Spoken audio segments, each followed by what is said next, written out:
नंदनी का आज ससुराल में पहला दिन था। घर में अभी भी मेहमानों की चहल पहल थी। बहू के हाथ की पहली रसोई खाकर ही अधिकांश मेहमान वापस जाने वाले थे। शाम को मेहमानों के बीच बैठी नंदनी को उसकी बुआ सास विमला देवी ने आवाज़ दी, बहू इधर आओ। नंदनी उनके पास जाकर खड़ी हो गई। विमला देवी बोली, कल तुम्हारी पहली रसोई है। हमारे यहाँ रीति है कि पहली रसोई बहू अकेले बनाती है। यह बहू की परीक्षा होती है, इसलिए कल का पूरा खाना तुम्हें ही बनाना होगा। नंदनी थोड़ा घबरा गई।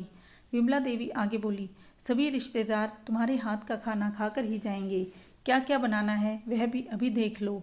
खीर, दाल, सब्जी, पूरी, चावल, कढ़ी और पुए बनेंगे।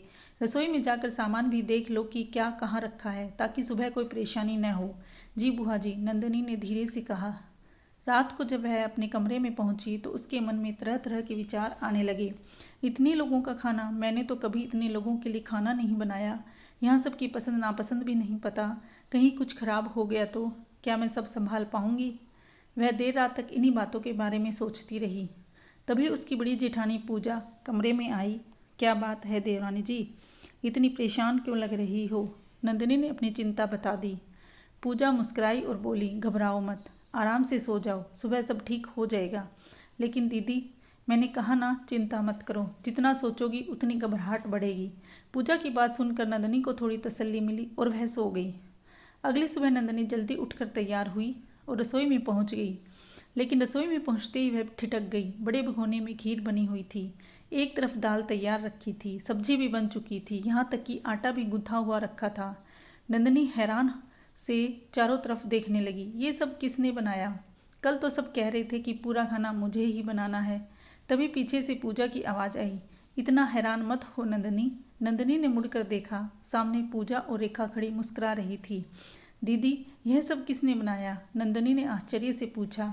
पूजा मुस्कुरा कर बोली, हमने सोचा तुम अभी इस घर में नई हो, सब कुछ एक साथ संभालना तुम्हारे लिए थोड़ा मुश्किल हो सकता है, इसलिए तुम्हारी थोड़ी सी मदद कर दी। रेखा ने कहा, पहली रसोई की खुशी घबराहट में न बदल जाए, बस यही चाहते हैं। नंदनी की आंखें भर आई, लेकिन अगर बुहाजी को पता चल गया तो? रेखा हंसते हुए बोली, उन्हें पता नहीं चलेगा, उनके हिसाब से तो सारा खाना तुम ही बना रही हो। पूजा ने कहा, अब बस इन चीज़ों को गर्म कर लेना और बाकी काम आराम से पूरा कर लेना। और हाँ, बुहाजी को कुछ मत बताना। नंदनी के चेहरे पर मुस्कान आ गई। रात भर जो डर उसके मन में था वह धीरे धीरे खत्म होने लगा। उसे महसूस हुआ कि नए घर में वह अकेली नहीं है। कुछ लोग ऐसे भी हैं जो बिना बताए उसका साथ देने के लिए खड़े हैं। उसने पूरे मन से बाकी खाना बनाया। धीरे धीरे सारा काम पूरा हो गया। दोपहर को सभी ने खाना खाया। खाने की खूब तारीफ हुई। बुआ सास भी बहुत खुश थी कि नई बहू ने पहली रसोई इतनी अच्छी बनाई। खाना खत्म होने के बाद सभी बड़ों ने नंदनी को आशीर्वाद और उपहार दिए। किसी ने साड़ी दी, किसी ने लिफाफा, तो किसी ने चांदी का सिक्का। सभी मेहमानों के जाने के बाद और काम निपट जाने के बाद नंदनी बरामदे से गुजर रही थी। तभी उसने सुमित्रा जी को पूजा और रेखा से कहते हुए सुना, अच्छा हुआ हम लोग सुबह जल्दी उठ गए थे, नहीं तो बेचारी नंदनी अकेली इतना सब कैसे संभालती। पूजा मुस्कुरा कर बोली, मम्मी जी, आज नंदनी को देखकर मुझे अपनी पहली रसोई याद आ गई।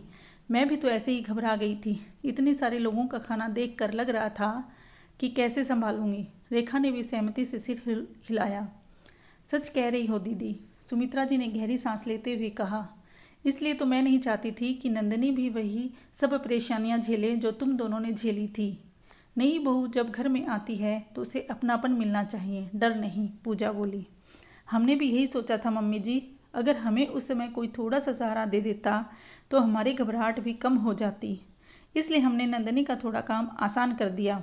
रेखा मुस्कुरा कर बोली, आखिर वह भी तो अब हमारे परिवार का हिस्सा है। अगर शुरुआत में उसे अपनापन महसूस होगा तभी तो वह इस घर को अपना घर समझेगी। सुमित्रा जी ने कहा। दरवाजे के पीछे खड़ी नंदनी यह सब सुन रही थी। उसकी आंखें नम हो गई। अब उसे पूरी बात समझ में आ चुकी थी। सुबह से मिले सारे उपहार एक तरफ थे, सास व जेठानियों का यह अपनापन एक तरफ।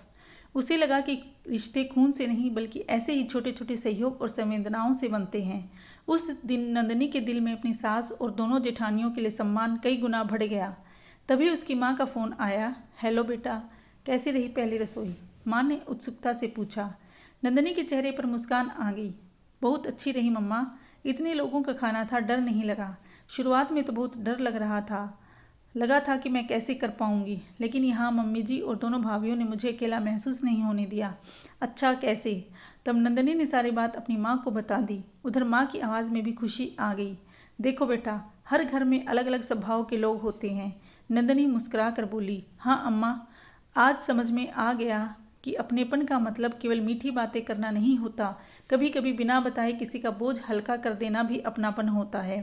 फ़ोन रखने के बाद नंदनी खिड़की के पास जाकर खड़ी हो गई। सुबह जब वह इस घर में आई थी तो उसके मन में डर और घबराहट थी, लेकिन शाम तक उसके मन में विश्वास और अपनापन जन्म ले चुका था। समझदार सास, नंदे और जेठानियाँ वही होती हैं जो नई बहू को यह एहसास दिलाएं कि वह इस घर में अकेली नहीं है। और उस दिन नंदनी को सबसे सुंदर उपहार कोई साड़ी, लिफाफा या चांदी का सिक्का नहीं लगा था।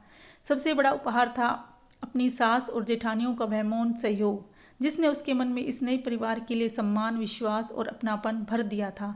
कभी कभी बड़े उपहार नहीं बल्कि मुश्किल समय में मिला छोटा सा सहयोग ही दिल जीत लेता है। अगर आपको ये कहानी पसंद आई हो तो वीडियो को लाइक, शेयर और चैनल को सब्सक्राइब करना न भूलें। धन्यवाद।